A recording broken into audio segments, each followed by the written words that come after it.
सभी का स्वागत है हमारे चैनल में फियर इज बैक। तो दोस्तों चलिए चलते हैं आज की कहानी की ओर।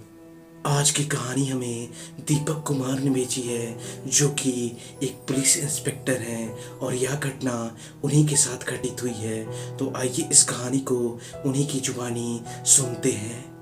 एक बार की बात है जब मेरा ट्रांसफ़र बाड़ाखेरा गांव में हुआ था। उस गांव में काफ़ी कम ही लोग रहते थे और उस गांव के चारों तरफ जंगल ही जंगल थी और वह काफ़ी सुनसान इलाका था। और उस गांव में नक्सलियों का कोहराम ज़्यादा हुआ करता था। जब मैं उस गांव के पुलिस स्टेशन में चार्ज लिया तो फर्स्ट दिन ही मुझे कुछ अजीब सा लगने लगा। मेरी ड्यूटी रात को ही मिली, यानी कि मैं रात को ही ड्यूटी करता था और दिन में मेरी छुट्टी होती थी। 2-4 दिन हुए होंगे मैं रात को लगभग 1:30 बजे के करीब अपना फाइल वर्क कर रहा था। तभी मुझे जेल के साइड से किसी के रोने की तरह आवाज़ सुनाई दिया। फिर थोड़ी देर बाद वह चुप हो गया।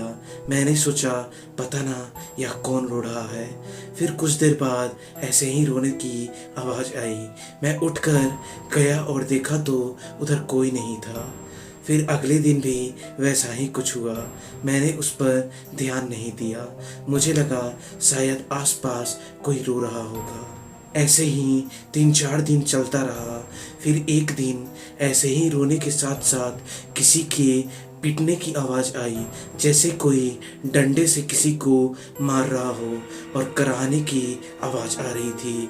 तब मैं थोड़ा सा डर गया, ऐसे कौन मार रहा है, क्योंकि जेल में तो कोई नहीं था अभी और पुलिस स्टेशन में मैं और 2 कांस्टेबल ही थे।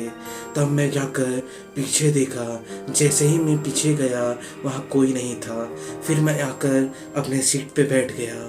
फिर थोड़ी देर बाद ज़ोर ज़ोर से आवाज़ आने लगी, जैसे मानो कोई जानबूझकर ज़ोर से पीट रहा हो किसी को, और वह व्यक्ति रोते जा रहा था। मैं फिर से उठा और फिर से जाकर जब मैं देखा, मेरा होश ही उड़ गया। मेरे पैरों तले ज़मीन ही खिसक गई, क्योंकि जेल के अंदर एक औरत थी जो कि अपने बाल को खोले हुई थी और बैठकर रो रही थी। मैं देखते ही वहीं पर बेहोश हो गया।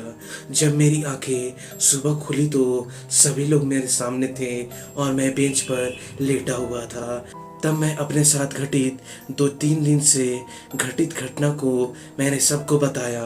तब जाकर मुझे लोग बताया कि मुझसे पहले जो इंस्पेक्टर था उसने एक औरत को पकड़ा था जिस पे नक्सली होने का चार्ज लगा हुआ था। वह उसे इतना पीटा कि वह दर्द के कारण कराहते रही रात भर और सुबह सुबह उसकी मौत हो गई।